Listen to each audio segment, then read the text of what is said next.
Elena soñó que hacíamos fila en algún aeropuerto, una larga fila. Cada pasajero llevaba bajo el brazo la almohada donde había dormido la noche anterior. Las almohadas iban pasando a través de una máquina que leía los sueños. Era una máquina detectora de sueños peligrosos para el orden público. Yo soy uno de los pocos seres humanos que leyó El Capital. Que leyó El Capital de verdad. Leí la Biblia y leí El Capital. Y además crucé la ciudad de Los Ángeles en 7 horas, caminando. Son 3 récords que tengo.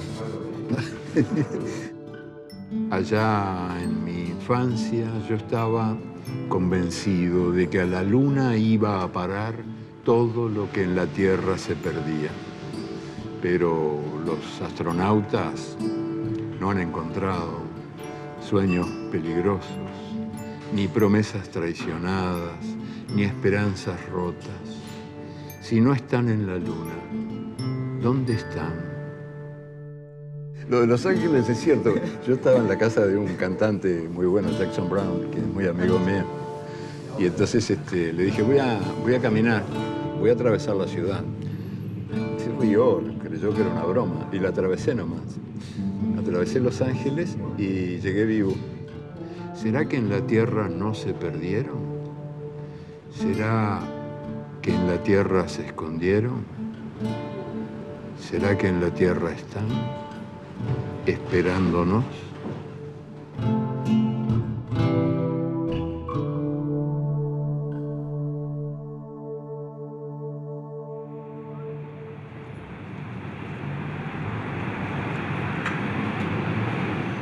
Sí, yo empecé publicando dibujos, caricaturas, en el semanario socialista El Sol. Yo tenía 14 años cuando publiqué la primera y a partir de ahí otras y otras.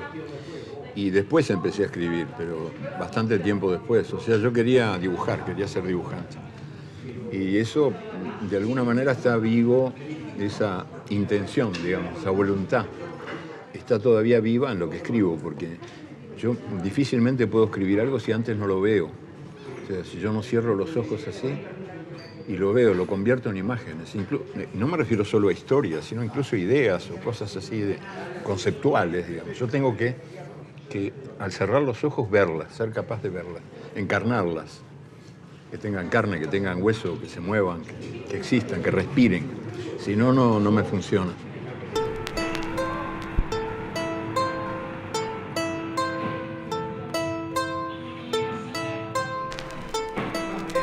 Fue aquí, en los cafés, en estos viejos cafés, donde yo aprendí el arte de narrar.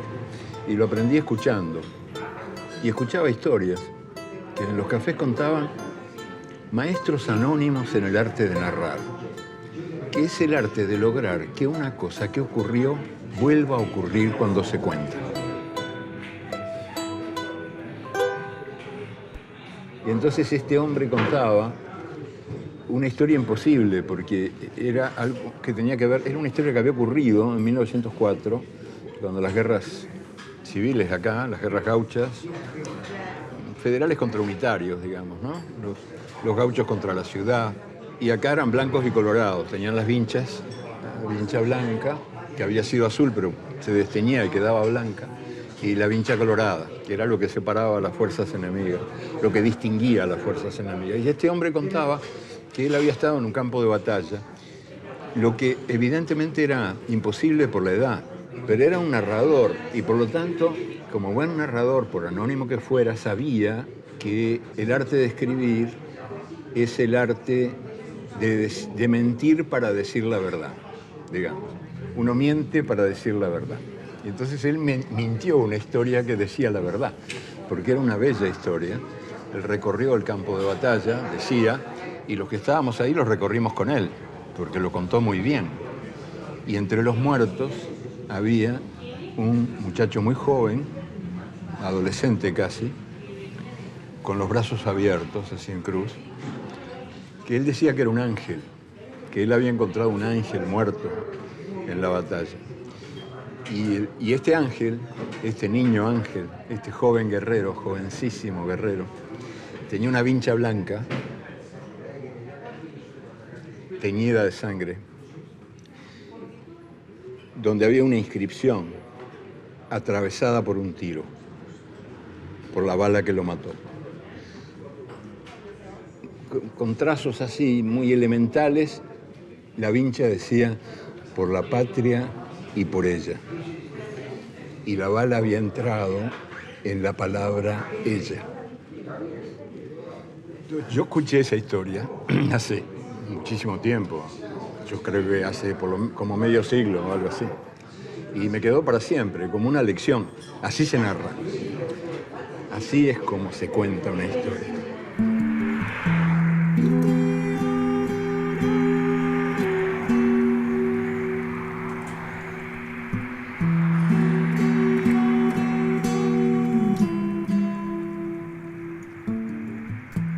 Y eso coincide con lo que te contaba recién de los desafíos, ¿no? Los desafíos que uno siente como escritor. Entonces el primero que yo recuerdo, así importante para mí, fue en Bolivia, en un pueblito minero que se llama Yayagua. Pasé ahí un tiempito, para mí muy importante. Y entonces me hice muy amigo de los mineros, compartí con ellos muchas historias y llegó la noche de la despedida, que me iba. Y entonces me rodearon entre todos así y me dijeron, hermanito, ahora dinos cómo es el mar. Y yo sabía que ellos nunca iban a ver el mar, jamás. Porque iban a morir temprano, pero además porque estaban muy lejos del mar y no podrían jamás pagarse el viaje para ver cómo era el mar. O sea que yo tenía que llevarles el mar a ellos, a través de las palabras que yo fuera capaz de encontrar, que iban a ser palabras capaces de mojarlos.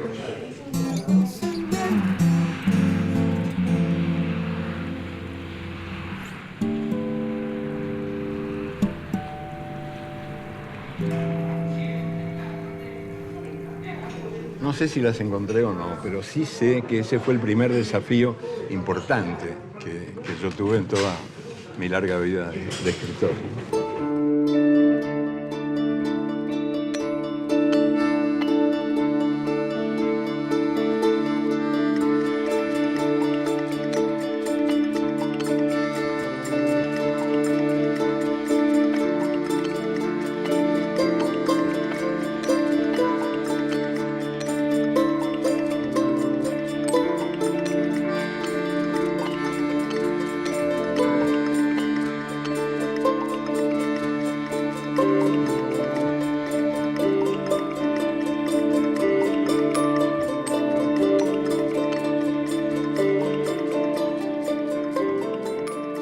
Yo fui formado en los cafés, como te digo. Los cafés fueron mi universidad, ¿no? En realidad yo tuve poca educación formal, 6 años de primaria, 1 de secundaria, nada más.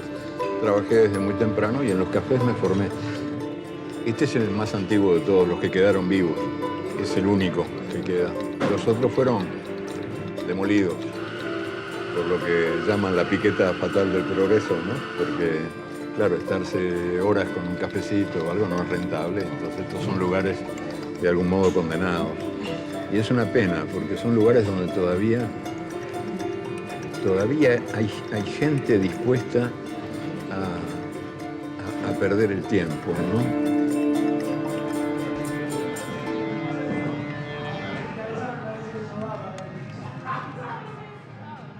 Y a vivir el tiempo como un espacio donde uno encuentra refugio, a partir de la certeza de que el tiempo no le gusta que lo compren, ni que lo vendan, ni que le impongan urgencias, ¿no? Ni que lo midan siquiera, a pesar de que yo ando con reloj como todos. Pero al tiempo lo que le gusta es dejarse estar, dejarse ir. Y a mí también, entonces el café es un lugar donde eso puede ocurrir, ¿no? Donde uno puede tener tiempo para perder el tiempo, que es la mejor manera de ganarlo. Eduardo Galeano entró en el mundo del periodismo a los 14 años. cuando le vendió su primera caricatura política al semanario El Sol, del Partido Socialista. Poco después empezó a publicar artículos propios, en los que plasmaba su mirada del mundo anclada siempre en Latinoamérica, la cual recorría como cronista. Antes de eso trabajó de todo. Fue mensajero y dibujante, peón en una fábrica de insecticidas, cobrador, taquígrafo, cajero de banco y diagramador. Sus primeros escritos son reportajes que reflejan su interés por denunciar los hechos de injusticia sobre los que nadie hablaba. La relación entre literatura y periodismo, teñida por una fuerte mirada ideológica, la mantiene hasta el día de hoy, casi 60 años después de aquellos primeros dibujos.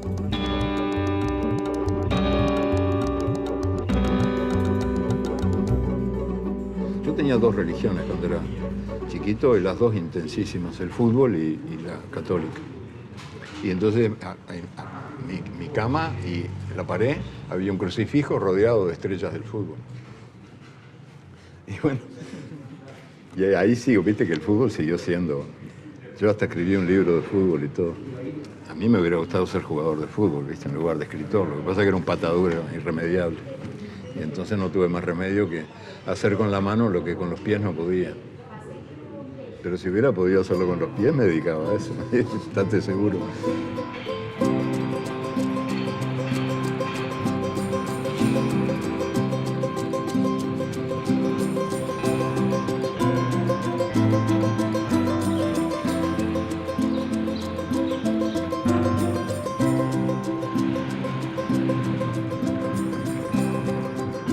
Por suerte todavía quedan jugadores como Messi, como por suerte unos cuantos más, capaces de jugar como si estuvieran jugando en el campito, en el potrero, como si fueran niños jugando en el potrero, con esa alegría que transmiten, ¿no? Esa cosa contagiosa, linda, que no han perdido ese placer de jugar, por el puro placer. Es como vivir por el placer de vivir también, ¿no? Como juegan los niños juegan sin saber que juegan, y los pájaros cantan sin saber que cantan.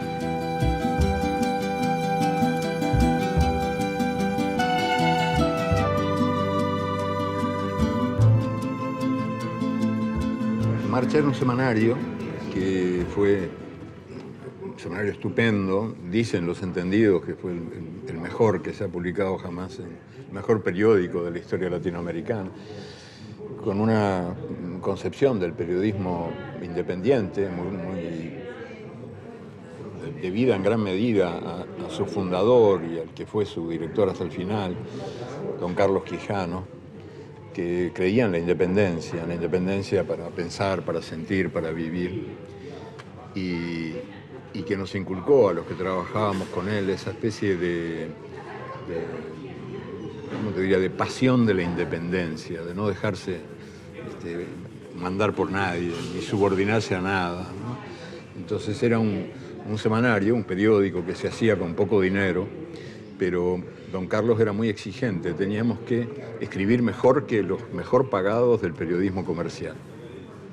Teníamos que demostrar que eso era mejor que lo otro.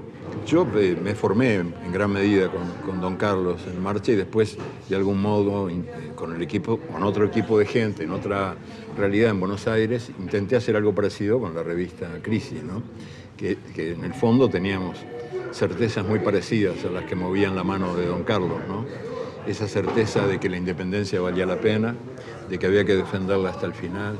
Después dirigí un diario también durante 3 años y medio, se llamaba Época, un diario también independiente, de izquierda, en el Uruguay, donde nadie ganaba nada, o sea, todos vivíamos de otras cosas. Lo hacíamos por la camiseta, entonces la redacción a veces tenía 500 periodistas y a veces 5. Yo era el director y hacía la página editorial y hacía el horóscopo y hacía a veces crónicas de deportes, a veces policiales, lo que viniera, cualquier cosa. Y esa fue una gran escuela de periodismo que hubo en el Uruguay, el diario Época. Pero la independencia siguió siendo un objetivo que a mí no me abandonó nunca, sigo creyendo en la independencia. Que nadie te venga a decir cómo tenés que pensar, cómo tenés que vivir, qué es lo que tenés que decir, qué es lo que no tenés que decir. Yo sigo siendo en eso bastante anarco. Defiendo a muerte mi derecho a ser yo mismo.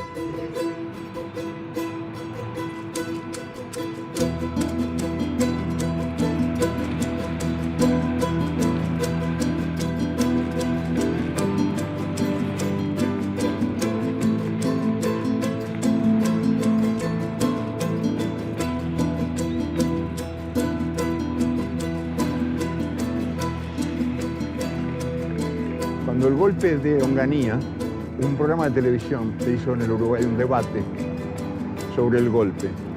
Y alguien lo grabó, gente vinculada a Perón. Se lo mandaron a Madrid.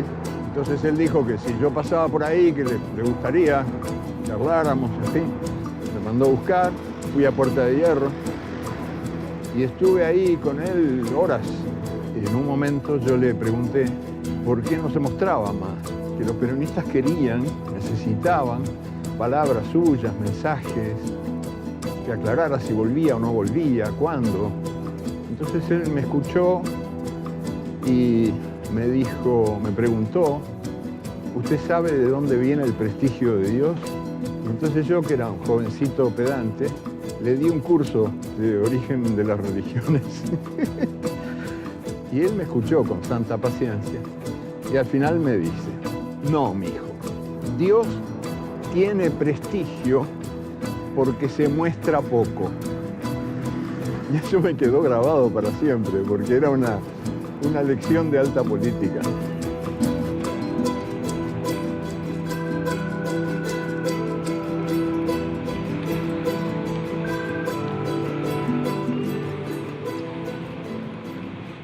Sí, me voy, tuve un tiempo de exilio, sí.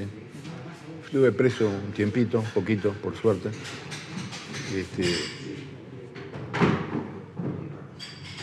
No me torturaron, pero sí que veía, escuchaba las torturas en el lugar donde estaba. Acá en la calle Maldonado me tuvieron. Y cuando salí me enteré de que había muerto Picasso y también supe que me iba, porque lo que me esperaba no era... O sea, no me gusta estar preso ni estar muerto. Son dos cosas muy aburridas. Me fui con muy buen criterio. Por suerte me fui a la Argentina en una época lindísima del país, que injustamente después se confundió con el puro bam bam de la violencia, pero que fue mucho más que eso. Un periodo muy creativo, sobre todo de la vida de Buenos Aires, que era la capital cultural de América Latina en aquel momento. Y eso hizo posible que surgiera, que viviera la revista Crisis, que hicimos con unos cuantos compañeros, ¿no? Por una concepción de la cultura que no limitaba la cultura al universo profesional de la cultura, sino que decía, la cultura la hacemos todos los días, aunque no sepamos que la hacemos, ¿no? Esa era la idea. Y cultura es comunicación o no es nada. Todo lo que implique un vínculo humano es cultura. Todo lo que implique un vínculo con la naturaleza es cultura. Ahora que estamos tan entrenados para divorciarnos de ella, ¿no? Después, claro, sí, la violencia se comió todo, sobre todo la violencia militar, que fue una dictadura de las peores que han habido en la historia latinoamericana. El hecho es que yo me fui al exilio ahí, después, como no me gustaba estar preso, me había ido a la Argentina, como no me gustaba estar muerto, me tuve que ir a España, y ahí empecé otro ciclo de exilio diferente. Escribí Memoria del Fuego, la trilogía, los 2 primeros tomos. Y bueno, fue lindo dar esa respuesta, una respuesta de creación. Y el desafío está en convertir ese tiempo horroroso en algo que sea creativo y luminoso. Bueno, el hecho es que viajando mucho, me metí mucho en las bibliotecas, a veces buscando datos que no eran importantes, pero eso, que era el inconveniente, era también la virtud del libro, del proyecto, de la aventura. Galdiano es un enamorado de la vida en todas sus expresiones.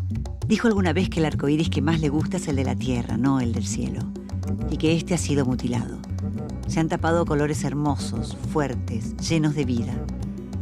Se han apagado luces que emitieron culturas durante siglos, tamizado por una única tonalidad dominante que no hace más que limitar la diversidad a un mundo monocromático, tristemente monocromático. Pero hoy festeja y participa activamente en el periodo fecundo y de transformación que vive Latinoamérica. Es maravilloso ser testigos de las consecuencias que muchos años después tuvieron algunos de sus libros, como Las venas abiertas de América Latina y Memorias del Fuego. Textos ineludibles en la formación de los dirigentes políticos del continente. Textos que le devolvieron el abanico cromático al pueblo latinoamericano. Galdiano es un enamorado de los colores y los pinta como nadie, paradójicamente, en letra negra sobre hoja blanca. Se está viviendo una etapa histórica muy linda, donde se están expresando energías de cambio que parecían dormidas, a veces muertas, y que estaban vivas, y que han resucitado o se han despertado con mucha fuerza.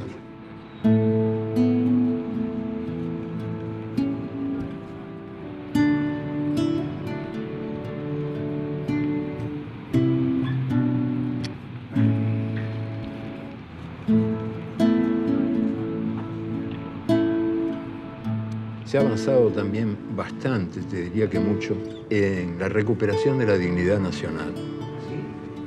Nosotros vivimos largos tiempos de humillación como países, ¿no? Países humillados sobre todo por los organismos llamados internacionales, por eso que llaman Comunidad Internacional, que es un club de guerreros y banqueros.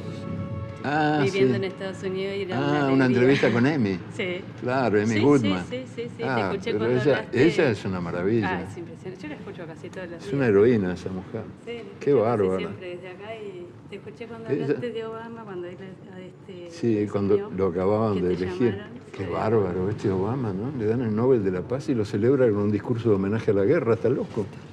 ¿Cómo va a hacer eso? Es un bárbaro. Sí. No puede hacer eso, incluso por respeto. No cuesta nada. Entonces, bueno, los humillados ahora han sabido elegir o están sabiendo elegir bastante mejor, ¿no? Entre los indignos y los indignados, que hoy por hoy es la única frontera en la que creo, ¿no? Yo no creo mucho en las fronteras del espacio ni en las del tiempo, pero sí que creo en la que separa, en la frontera que separa a los indignos de los indignados.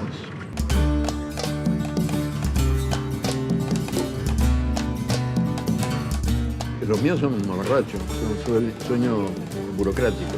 Una discusión con un funcionario en un mostrador que me dice que tengo que llenar ese formulario y yo no sé cómo se llena. Ese es un sueño mío típico. Por eso yo se los robo a mi mujer, a Elena Villagra, que es la reina de los sueños, que sueña unos sueños prodigiosos. Yo los escribo, pero siempre citándola, o sea, no se los robo. Pero lo que pasa es que los sueños son tan bellos, tan hermosos, que me humillan en cada desayuno.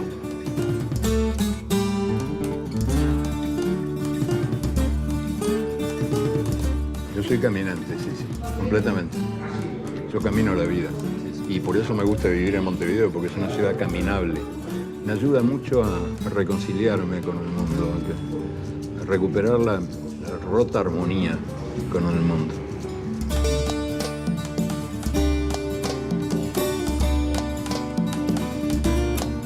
Y después caminar, porque caminando me ahorro una fortuna en psicoanálisis. Claro, es el origen de una pequeña fortuna que yo voy acumulando, ¿no creas?